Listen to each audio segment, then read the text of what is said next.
Welcome. This podcast is a series of candid conversations exploring the human experience from a completely new perspective. In it, we will be diving deeply into the meaning of commonly used words and pointing you away from that old stressful way of looking at life and towards a new paradigm.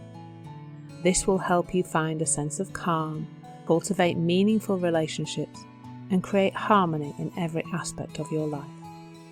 Here is Navigating Life with Ease with Michaela, Ellis and Clare, Downham.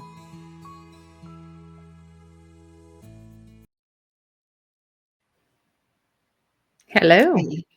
How are you? Good. How are you, Claire? Good. Yeah. Good. Do you have a word? Do you have a word for me? Well, I do, but coming into it, I thought this is going to be the word. And as it works for us, the people don't know this, but when you press record, your intro comes in. So we have this 40 seconds or whatever to just be. And in that time, it's like, oh, or should I come at it from this angle? Because what is it really about? And I thought, no, just because I know when this is going to drop, I'm going to go with the original. And that is the body. And this is actually something we've already talked about a little bit, but I think there's so much more. So I'm just curious what comes up for us today, especially based on what we talked about. Was it a week ago or 2 weeks ago? I'm not sure when it'll drop. That was about weight. And it just stirred up lots of stuff.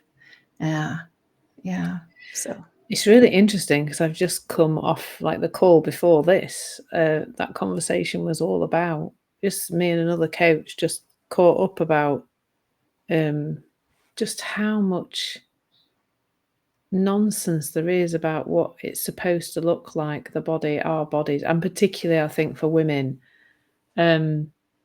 Before I talk about that, I'm just going to say I was walking through a shopping centre here, a mall, I think is the translation, a mall, like the shopping centre, and a mall. We call it mall. Yeah. Here. And I saw a poster for advertising men's aftershave, and the man on it was clearly about my age, probably in his 50s, had grey hair, definitely lots of wrinkles and lines and stuff, and he was advertising aftershave. And I kind of thought, would there be a woman used in the same way? Maybe a little more likely now, but still not. Still, the advert that I saw for the women's aftershave was this very slim, very young, 20 something. So I think there's loads of it. There's loads more of it, I think, for women than there is for men. So the conversation I was having earlier, we were just talking about how much, what is true about our bodies and what they're supposed to look like literally nothing. I was saying, I had this thought, and I was saying, when you see like an African tribe on the telly, and you see the women, the older women, they're just, they're quite frankly, their boobs are like down to their waist. They've got the little pouches where, pop little bellies where their babies used to be. They're, and they are held in such high regard, and they're seen as the wise elder women of the community. And of course, often in places like Africa, if you're slim, you are seen as ill because you're not getting enough food, so people would see you as not healthy and stuff. So, and I think our generation perhaps got enough kind of negative, I don't know, not even negative, just ideas, false ideas about what the body was supposed to be looking like because we had magazines and television and film and stuff.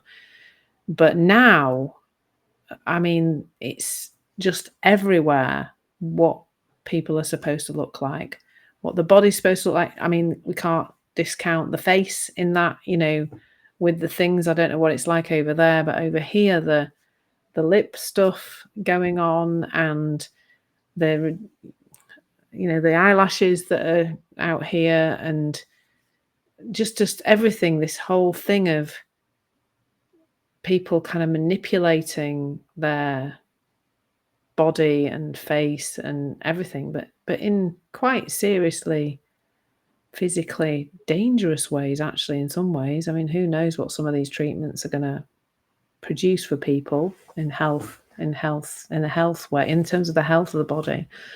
And I think those two things have got a little bit entangled, and definitely have got entangled for me in the past, that weight being a certain way and not another way is synonymous with health. Our body looking a certain way means it's healthy. And absolutely, I think there are some issues for people who are very, very, very, very, very overweight, and the showing that it's unhealthy for you. But I think we've got so tangled up with the stories about it. And I had a real noticing. I went, I've spoken to you before. I went to Viva, which is an event in Spain, a lovely Three Principles event, and I had a real sort of, just a crashing of sort of noticing all the thinking I had about my body in relation to things that were nothing to do with my body, like comparing to other women, comparing to one of the speakers. I remember sitting listening to one of the speakers, and my head kind of going into, oh, I need to look like that before I can be a speaker at Viva. Like just nonsense thoughts coming up, and just noticing how much nonsense thinking I had about my body and how it wasn't okay. And I've had a big falling away of that since I came back, and actually, as a result, seem to have lost some weight, which is well spooky. So it's like the weight of the thinking, because without all that story about the body and what it should look like and what's wrong with it and everything else, we're actually present in our body, and we're feeling hunger when it arises, and we're getting a sense of what would be good to eat, and we're noticing that, like, I've just started to notice when I'm full a lot more, which I never did before, because my mind was so noisy all the time on this topic, that actually my connection to the body itself and all the magical signals, when I eat something my body doesn't agree with, I might get a bit bloated, might have an upset stomach, and I'm not noticing those things because my mind is so busy. And I noticed once I spotted there was all this thinking about it, I just got a lot more present, and I started to just almost notice it and go, oh God, there's so much of that. It's just nonsense.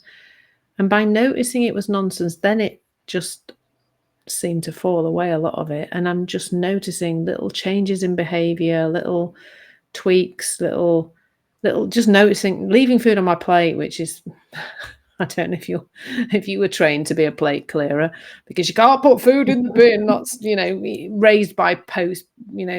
For me, my parents brought up in the war and the post-war. Food was short. There was rationing, etc. So that you did not put food. You did not throw food away. You sat there, and if you didn't eat it all, you probably got it for breakfast the next morning. Like, it was, that. So for me to be able to notice, actually, I'm full, I'm not going to eat any more of this, I'll eat it later, or I will throw it in the bin, is like, it's massive. It's a massive change.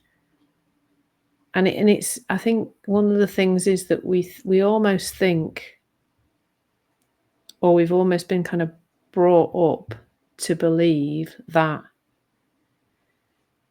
we've got to hate where we are now. We've got to hate our body as it is, because that's what will instigate the change, and that is just wrong.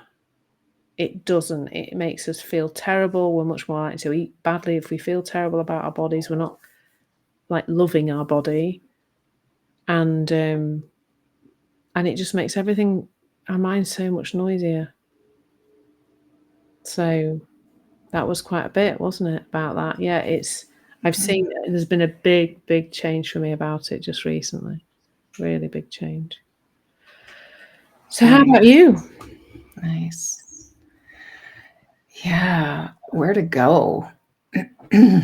there is, I used to, I say used to, like within the last year, I used to talk about the body a lot because it looked very clear to me Mm. about your point of focus, really, like what you're looking at. So if you're looking at what it is that you enjoy doing with your body, if you just look to that and kind of focus on that, not even focus, not like you have this, this laser focus on that, but it's like not focusing on what it is that you don't want or you don't like or you're not, right? So, however you are, like right now, I'm going through some changes and like honestly and quite vulnerably really I've been caught. I've been really caught in my thinking about it all because there's this part of me that thinks, Michaela, it's all about where you're putting your attention. Just focus on the things that you enjoy doing and just do them, and the body will take care of itself. And what I've noticed is that things come and go depending on where I'm focusing. Now, for me, my what takes me away from doing the things that I really enjoy. I mean, I love what I do for work, but all the things that go into making that happen or allowing that to happen, it can consume me. It's one of the things that takes up most of my headspace is around that. So when that happens, I start to my attention to the enjoyment that I get of moving my body falls away. And then I start to experience something different in my body. And then I start to think that it's like, oh, it's my body. I got to do something about my body. It's like, no, I need to do something about where I'm putting my attention. So, like, basically, I started running again this fall, like more consistently and not like, okay, I'm going to go run. It's just like all of a sudden, and it was kind of like all of a sudden, it's like, oh, I'm going to go for a run. And then I did it again and again. And it's like, I'm really enjoying this. And I also kind of started noticing my knees a bit. Now I'm 60. And yeah, when I used to run, probably 5, 6 days a week, my knees were fine. I'm noticing, ooh, it's not the same. So it's bringing my attention back to my body a bit. But it's like where, like it feels like a fine line. And I personally, because I think, okay, it's all about what I'm putting my attention on.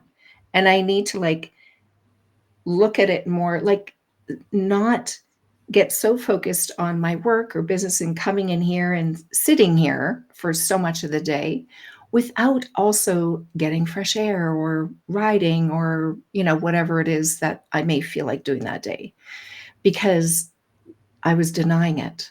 It's like, I don't have time for that. And it's like, okay, I can see this, it's crooked. It's crooked. I can Mm. feel it. Like I can feel that this isn't serving me. But yeah, I got caught in such a loop that it was actually surprising to me. So I'm not sure if I mentioned it on the call, but we had a private conversation about something. I went to meet with a doctor who works with body. And I thought, I don't know what I'm going to do. I may not ever go back, but I'll go and I'll hear what she has to say. Lo and behold, she shared something with me about the workings, the inner workings of the body, the physical workings of the body. And it changed everything. And I guess what I saw was, I for so long, it's like, I know everything I need to know. I know what I need to do. I do not need help with this. Like, and I would prove it to myself, right? I would prove it. It's just like focusing on what I want. And then it's like, oh, I'm doing that and I'm just feeling good. And then I started to notice some other things and the thoughts creep in. And I thought, okay, what don't I know?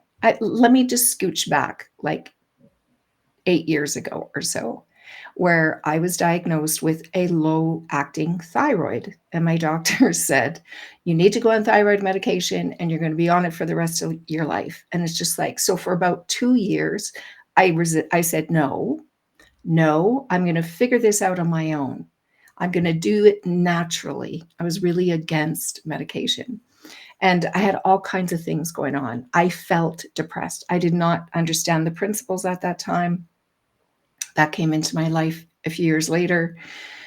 But I was just so sure that I knew everything that I needed, and I just needed to get on the right thing. So after 2 years and like really kind of suffering, probably not just me, probably my family too, it's like, okay, so things didn't change right away. Actually, there was something else that I did energetically that seemed to tip over into something, but I do believe that it did something for me.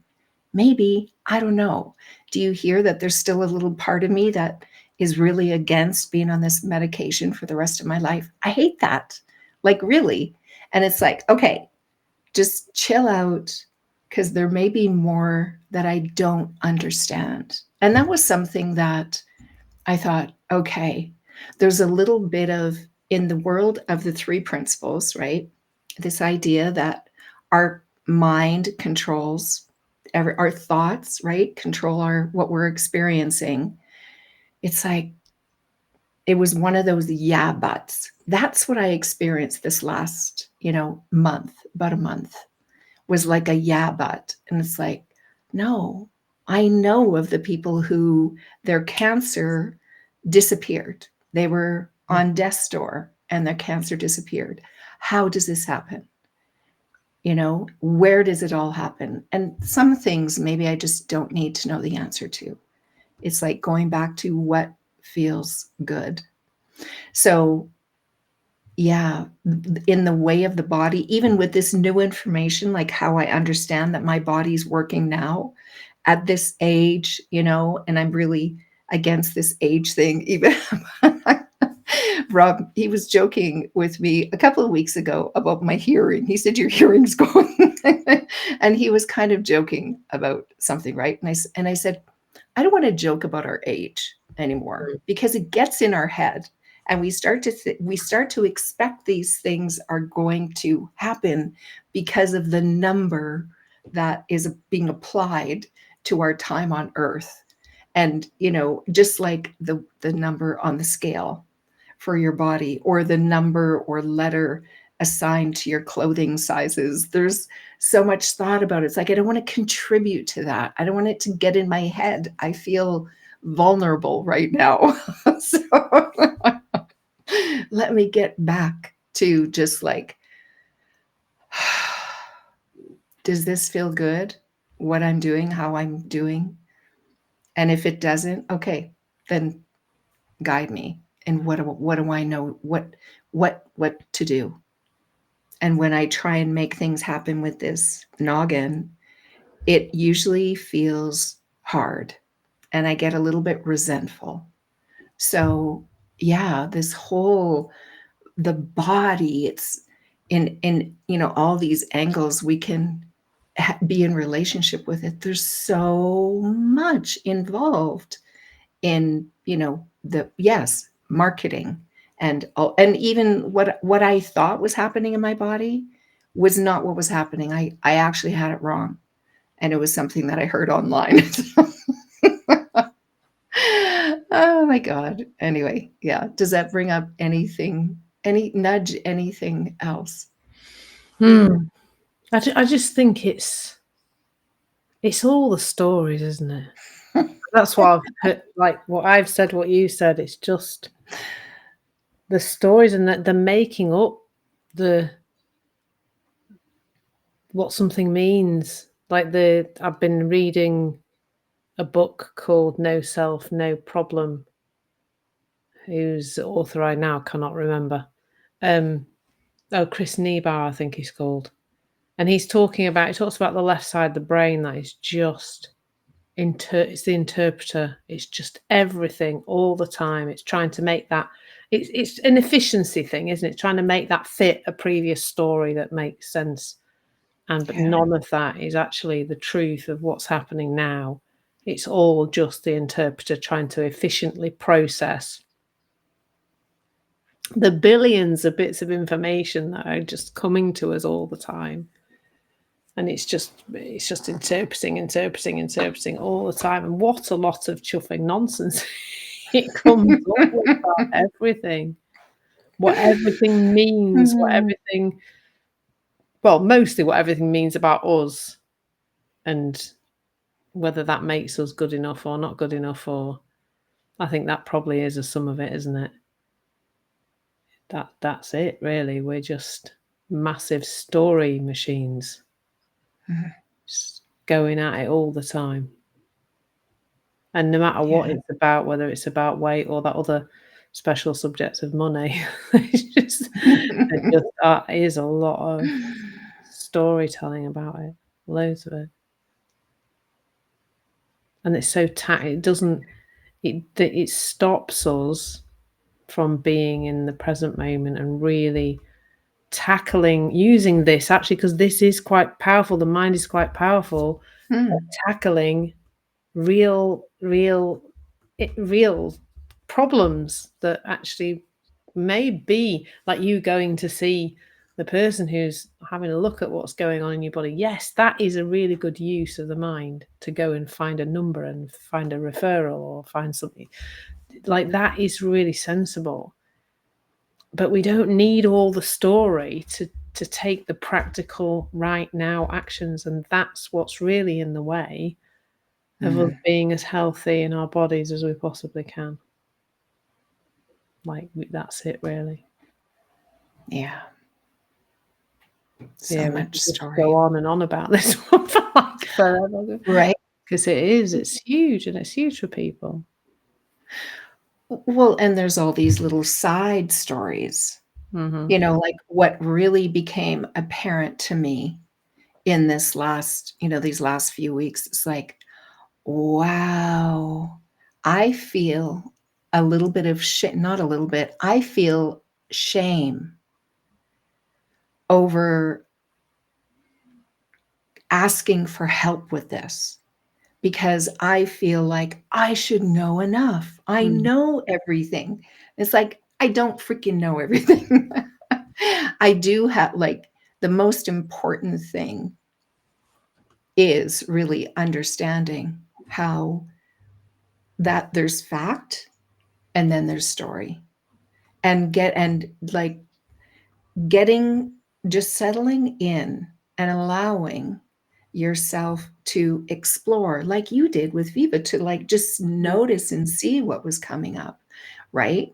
For me to finally, because it was just like, should I cancel this appointment? I don't need this appointment. It's just like, I can't, and there was just so much.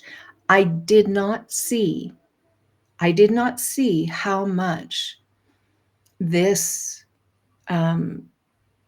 this was present, this feeling of that I should know. And what does it mean about me? I feel this shame. It's like, wow, really? Okay, is that helping me? Like, is that true? Am I? Like, yeah, no, it is not helping me. And if I didn't, like, just recognize that is not helpful, it does not feel good, that's how I can really tell it is not me. That is not me. That is an expression of something, some story that I've got going on. It's not helping me. So, yeah, it's, yes, it's very curious. I invite all of our listeners to get curious about what is really true for them in any aspect of their life, body, money, whatever, and where all the story is and what's all there. Like, it's really revealing. It's really revealing. It's like, Definitely. where else? Yeah. Where else am I afraid to ask for help? Because I think it means something less of me. Yeah. Yeah. Awareness of the stories. That's the, once we see them, they just lose their power, like putting a gremlin in the sun. Thank you, Michaela. That was a Yeah. great topic. Yeah. Thank I'll you. see you next time. You betcha. Ciao. Bye. Hey, thank you for being a part of Navigating Life with Ease. We'd love to hear your feedback and receive a review on your favorite podcast platform. This will help others who'd also like more ease in their life to find us. We're here to support you, so if you've any words you'd like us to explore or you have a question, please reach out to us at navigatinglifewithease@gmail.com. Again, thanks for listening, and stay tuned for more episodes of Navigating Life with Ease.